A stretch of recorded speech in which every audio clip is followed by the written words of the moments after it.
What is up, ladies and gentlemen, and welcome to the Air It Out podcast. My name is Avery, and I'm your host today. And ladies and gentlemen, let's welcome back the one and only. He's back in the building. Of course, he came back with the mustache, and of course, he would make his appearance on the day we have the Hall of Fame game, ladies and gentlemen. That's right. He's back for football season. Juan is in the building. Say what's up to the folks. What is up, good football people of the Air It Out world? Sorry, I've been out for so time. How you doing, Miss Cleveland? Good to see you. Great to be back, especially because football is back, baby. Yes, Football sir. is back. It may be preseason, but god darn it, the heck, it is back. Yes, it is, and we are absolutely going to talk about it, ladies and gentlemen. So before we do that, I got to introduce my man, A1 from day one, old school, Air It Out, vet right here. OG Christopher Thomas is in the building. Say what's up. What's going on, y'all? Man, just like the good old days. Me, you, Juan, soccer, football, man. I swear to God, What's up? it's gonna be a nightmare. Shalia, is this Shalia or is this Darren right here? Because y'all a unit now. Congratulations for those who don't know. Coach Braxton is now officially married, and he's enjoying himself right now on the beach somewhere. So let us know. Was that you, Shalia? Was that you, wifey, or was that Braxton, Mr. Coach, husband, coach? I don't. What do you go by now? I don't know what we're gonna use. I don't know. It's both of y'all. What's up, y'all? That's what I'm talking about. Both of y'all as a unit. Listen, we're going to get right into today's topics, man. We're not even going to wait anymore because it's football season and we're back. But before we talk any football, we got to talk some off the field stuff. Ladies and gentlemen, the news just coming down this week. Deshaun Watson has been suspended by the NFL for 6 games. Six games, ladies and gentlemen. And the NFL has since appealed the suspension. For those who don't know, the NFL did not come down with this suspension. They themselves, they went to a third-party investigation situation, and they decided on 6 games. And from there, the NFL said, hey, we're going to appeal that because they want more. And the NFLPA, which is the NFL Players Association, said, well, if you do that, we're going to sue you. So it's a whirlwind right now. And Juan, I want to know your thoughts. First of all, 6 games, was it enough? Second, should the NFL be appealing this? What's going to be the end result? Okay, so in order, I don't think 6 games was enough. I think the full gauntlet, the full year should have warranted the suspension for Deshaun Watson, especially with how quote unquote egregious the case was. And that's coming out of the exact words from the dissenting opinion of Judge Sue L. Robinson, who oversaw this whole thing going.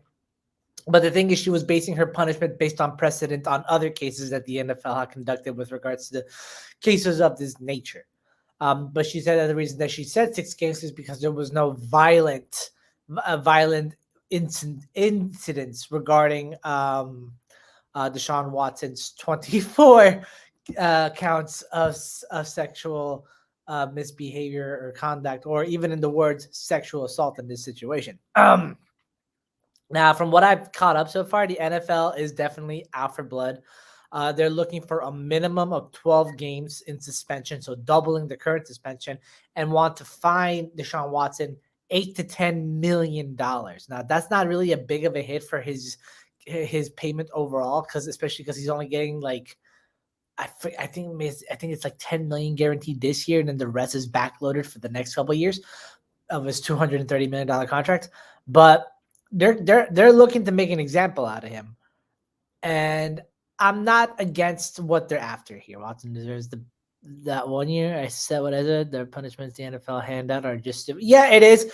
But you know what I also want out of this? I want that if they do suspend Deshaun Watson for what they're doing here and they do go the full year, I demand a review, like a re-review, and of the Calvin Ridley suspension, because how could you come down with a punishment of 6 games for what Deshaun Watson was accused of doing versus a full year of Calvin Ridley having placed a bet on a game he wasn't even a part of? That makes no sense to me. So I really hope that this triggers that. It probably won't, but I'm just trying to, trying to see how far the NFL will go with regards to actually trying to make itself look good in the eyes of the public. Very, very true. Darren says, really got a year. Watson got 6 games, and Ross got 2 picks taken away after 3 years of tampering with 2 of the best at the position. NFL, get it together. Darren, I could not agree more. Very, very interesting with the NFL. But Chris, I got to hear your thoughts now. What do you feel about this entire Deshaun Watson situation? Okay. This is also kind of the reason why I wanted to be on, because Avery, me and you have a rapport when it comes to talking about these situations. And once again, ad nauseum, and if you've been paying attention to me on this show and everywhere that I have a platform, I'll say it again, and I'll say it once, I'll say it again. The NFL is not a place of morality. It is a morality bankrupt organization. They do not care about, showing, their solidarity when it comes to the, women. They don't share solidarity when it comes to actually showing that they actually care about, social justice issues. They only care about their bottom line. And how many instances are we going to continue to have in regards to whether it's sexual assault, DIY cases, egregious acts by owners like Jim Irsay, Dan Snyder, before we honestly get Roger Goodell and a group of people from the NFLPA to literally make a list about, listen, if you do this, this is the guideline for a first offense. If you do this again, this is the guideline. Third time, you may get banned. They've had multiple opportunities to get ahead on this, especially in the domestic and sexual assault case. Back during Ray Rice, even before that, Ben Roethlisberger, Ray Carew, they've had multiple opportunities to get ahead of it and say, like, listen, the NFL is not a place for people who want to take advantage of women. They've had multiple opportunities to do that. They have not taken advantage of that. They've had multiple opportunities to get ahead on the social justice front, especially when it comes to Colin Kaepernick. No, but you know what the NFL does? They're more reactive than proactive. They rather let the shore cast away these issues rather than tackling it on head first. And you know what happens? Every single time when you see a situation like this, they're way more reactive than proactive. What's the point of appointing Judge Sue Robinson on her opinion in regards to this case if you're going to be like, yeah, no, we're good, we're just going to do our own thing anyway? What was the point? Like, I can actually answer that one. So as part of the CBA agreement, when they were negotiating, the players had made it clear that in exchange, that part of the CBA had to include a thing where they were allowed to seek outside arbitration with regards to certain cases, like the ones with Deshaun Watson. That way, it takes away full judge, jury, and executioner power from Roger Goodell. Like, he could not oversee the case, he could not judge it. He could only decide whether or not the punishment fit the crime. Other than that, he wasn't allowed to do much else with it. Yeah, but even still, then, like, even with her being appointed, Roger Goodell is still going to do whatever he wants. And to me, this is not me defending Deshaun Watson. To me, they should have literally done what the MLB did when it comes to Trevor Bauer. He got suspended for 2 seasons when he was under domestic assault allegations. They've had multiple opportunities to literally be on the forefront, like I said, to make sure that this is a safe haven in the NFL, that we will not give a platform, we will not give any sort of guaranteed contract money like we did to Deshaun Watson, over $230 million, that hurt women, and make sure that when we have our audience, because women, out of all 4 major sports, women, the most women watch in regards to sports is football. We make this a safe space for them. They've had multiple opportunities to do that, and they didn't do it. So in regards to the NFLPA, yeah, I don't feel any sympathy towards them. If Deshaun Watson gets suspended for a year, honestly, there might be a countersuit, because where is that energy in regards to Robert Kraft, in regards to the massage therapy situation? Where is that same energy in regards to Dan Snyder and the multiple allegations in regards to the Washington Commanders cheerleaders, and multiple illegal practices going on at FedEx Field? So if this is the Pandora's box in regards to Deshaun Watson, then by all means, then let it happen. Well, the thing is, like with the NFL PA now going to sue the NFL, we're going to see a lot of skeletons come out of a lot of closets, especially if this hits federal court levels. Yeah, exactly. Like to me, like we saw it last year with John Gruden. That's just the tip of the iceberg. Exactly. We're about to see the whole iceberg. It'll definitely be a very, very interesting situation. That one that we will have to watch closely, right? But for me, I agree with you both. I think the suspension should have been longer. Again, Juan, you brought up the Calvin Ridley situation. For those who may not be familiar, Calvin Ridley bet $1,500 that his team, the Atlanta Falcons, would win the football game. Not saying that they would tank, would win a football game that he was not even a part of. He was away from the team and wasn't even a part of. And we all know at that time he was the best receiver on the roster. So he wasn't even saying, oh, well, they're going to win because I'm there, right? $1,500, 2-1-T4 lawsuits against Deshaun Watson for sexual misconduct, and he gets 6 games. I mean, again, we've talked about this before. Dante Stallworth, manslaughter, literally killed someone. 30 days in jail. Did he get any games? What, 2, maybe 4? I mean, Mike Vick had a dog fighting going on at one of his properties, and he was out the league for a year and a half. I mean, the NFL is not the standard of morality. We all understood that. We know that for sure. And it's something that we'll just have to continue to keep our eyes on. I think the NFL. Avery, real quick, in regards to the Dante Stallworth, I just Googled it real quick. He got 30 days in jail. However, he still played for the entirety of the 2007-2008 season. He didn't get suspended until 2009, until he pleaded guilty for that charge. It's absolutely insane. So he got 2 free seasons of NFL checks. And I don't believe he got suspended for an extremely long amount of time when he did do so. So, I mean, it's just a very, very interesting situation. Like I said, one we'll keep our eyes on. Speaking of controversy in the NFL, which seems to be the biggest thing going on in the news right now. If you don't know, the Miami Dolphins have just gotten dealt some punishment as well. And they're in some heat. They have lost their 2023 first-round pick for tampering violations. And so, and just as well, their owner has been suspended, I believe, for, was it 8 games? 6 games, 8 games? 6 games, I think. Yes. And so the Dolphins are kind of in the win right now. We've seen, obviously, we let's go back to Brian Flores in his lawsuit against the Miami Dolphins. We won't go down that entire rabbit hole, but I mean, it's been a very, very interesting offseason for the Miami Dolphins. Chris, what are your thoughts on this? I mean, do you feel that with tampering, there should be a bigger fine, a bigger punishment? Do you feel like an owner being suspended is even like necessary? Like what is their role? They're not a head coach. They're not an assistant coach. They're just the owner of a football franchise. And then they have presidents and GMs who really kind of run the franchises. What are your thoughts?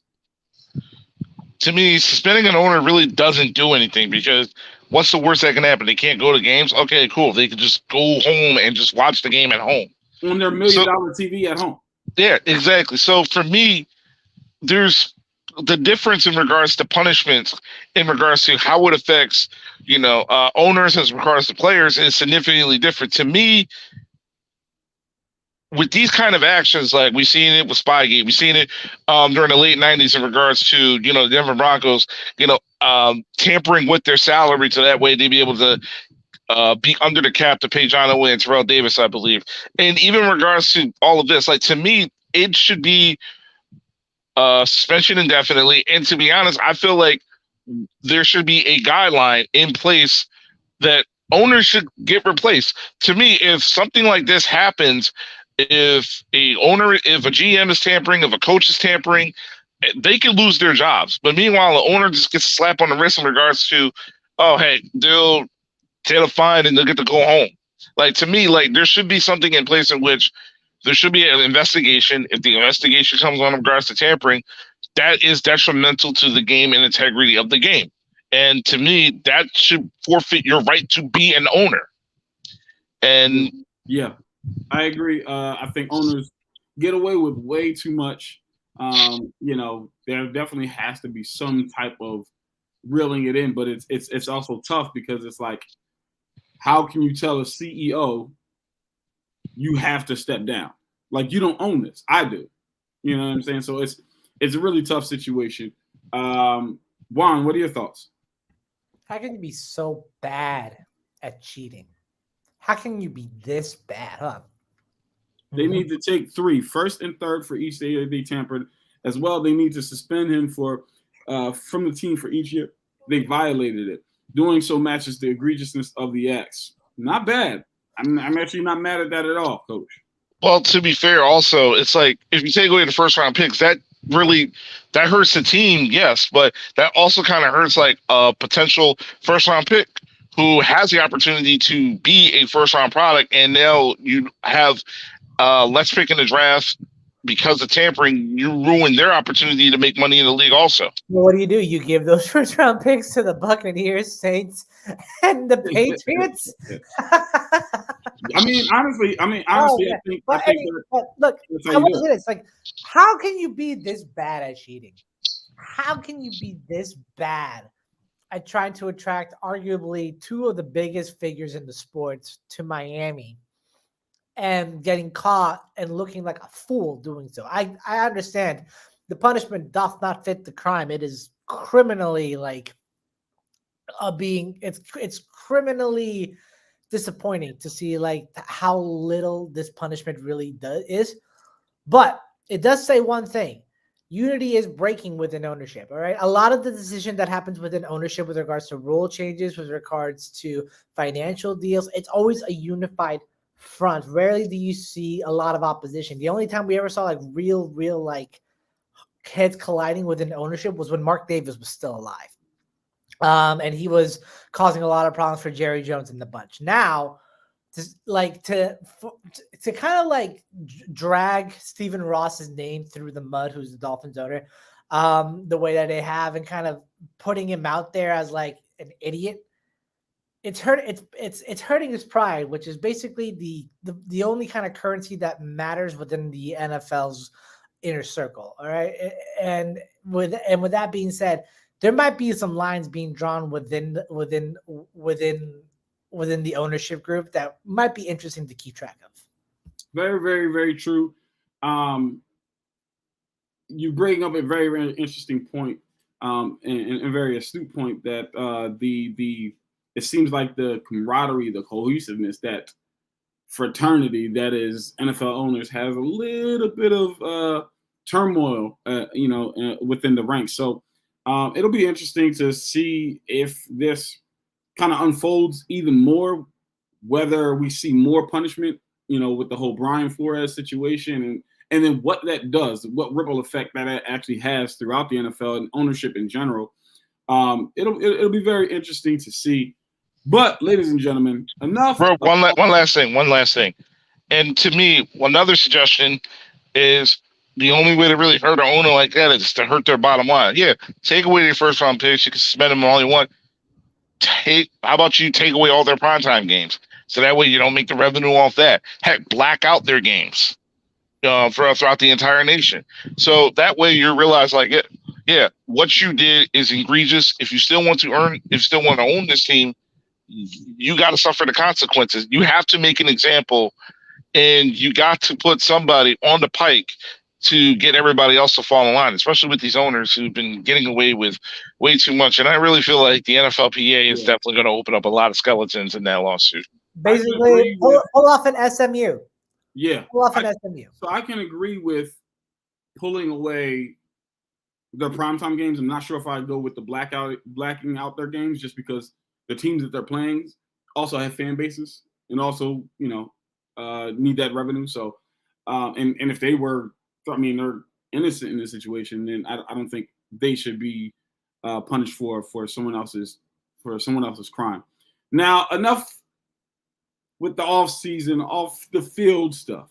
Ladies and gentlemen,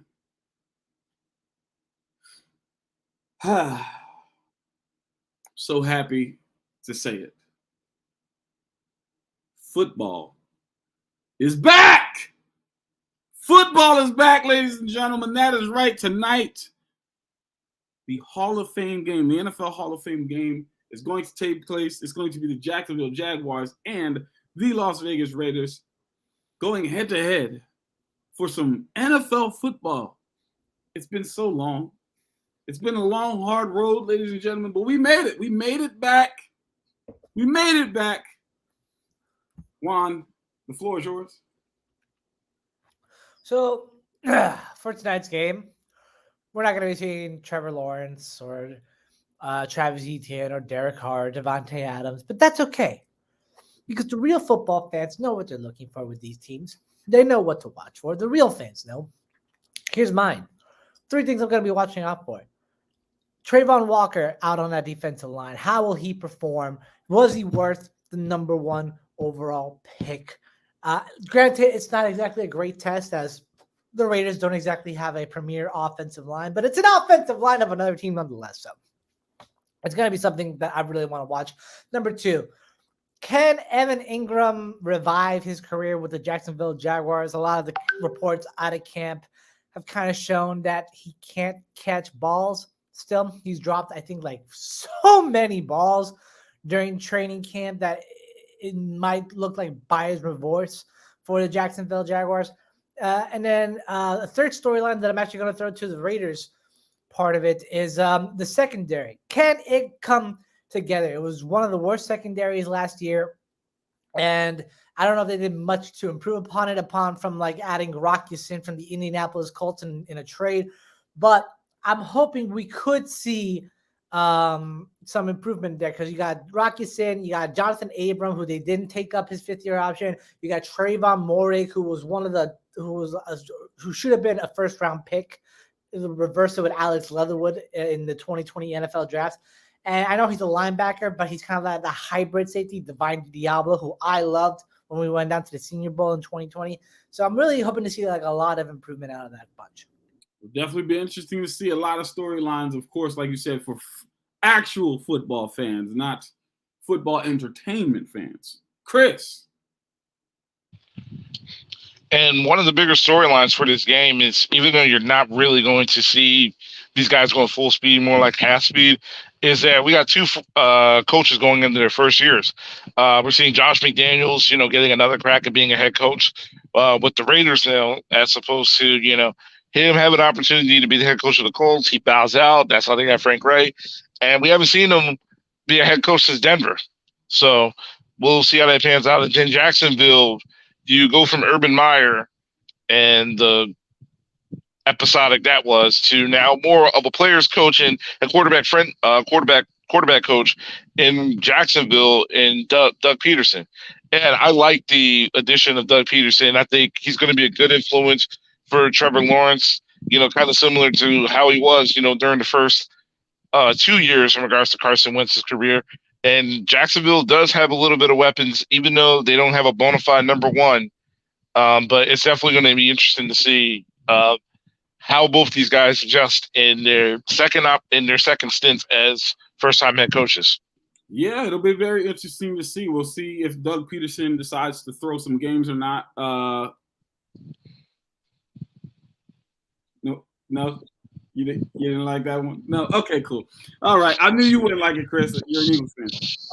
But I gotta get your game picks. So, Chris, give me your game picks. I know it's just the preseason. I know it's going to be tough to choose, but who do you think comes out with a W tonight? 2017 Raiders, Nick Mullins, at least a game-winning drive to get a field goal for the win. All right, sounds good. Juan, game picks. Well, you know what time it is. I'm going with Jacksonville Jaguars for today's game. I know that it won't be Trevor Lawrence and Travis Etienne out there, but I think defense will dominate. In fact, defense will blow out. I'm calling it 28-10 Jaguars. Awesome. I'm not mad at it. I'm going to say I think we're going to get some fireworks. I'm going to go 30-27 Jacksonville. I think Jacksonville gets this one done as well. It'll be very, very interesting to see. But, ladies and gentlemen, you know what time it is. It's Hot Take Thursday, baby. We're back. It's time for the hot takes. Time for the hot takes. Juan, give me your hot takes from tonight's game. Tonight's game or like all games in general? You like tonight's game or just all games like for this weekend? Just tonight's game. Okay. Tonight's game. I'm gonna say Jonathan Allen and Trayvon Walker combined for 5 sacks tonight. Solid. Not mad at that. Not mad at that at all. It's a hot take because we don't know if they'll play the whole game. I like it. Chris. Jurgen, hot take. Evan Ingram will catch a football tonight. That is petty. That is petty, but funny. Sir. That is petty, but funny. My hot take is that despite losing the football game, the Las Vegas Raiders will rush for over 200 yards tonight. That is my hot take. They will rush for over 200 yards this evening. Ladies and gentlemen, that's going to do it for us here at the Aired Out Podcast. We're going to jump off now so you guys can get ready. Go get your wings and your pizza and whatever you need because football is back. Tune into the game. Don't miss that. But before you do that, please go on all your social medias and follow us. That's right. Instagram and Facebook, Inside the Hashes. Twitter, Inside Hashes. Please do that. And don't forget to check out the website, www.insidethehashes.com. You'll be able to get these podcasts. You'll be able to get the blogs. You'll be able to get some fantasy football, which is coming up again. I cannot wait. You'll be able to even get some interviews. And hey, you never know. You might see some of the people that we interviewed playing on the field tonight. So go ahead and check out the website and then go to YouTube. Hit the like button, hit the notification button, and hit the subscribe button. We want you guys to be in the know of what we are doing. Coach says Jags over Raiders as well. Coach, shout out to you and your lovely wife. Enjoy your time off. We truly appreciate it. Thank you for jumping on and being in the chat with us. Listen, it's been an amazing show. Great show. You'll be back next week. Okay, cool, man. Take your time. We can't wait to have you back, Coach. Be safe wherever you are. Have fun and enjoy. Ladies and gentlemen, this is the Air It Out Podcast, and that is Juan, the one and only. That is Chris. You see him right. I pointed this way and nobody corrected me. That is Juan. That is Chris. My name is Avery. It's the Air It Out Podcast. I will say this, though, as we end, if Matt Ryan learns to stop playing football. You're not even on your team anymore, Avery. You got to let it go, man. 26. He had a chance in 2016. It's over, man. It's over.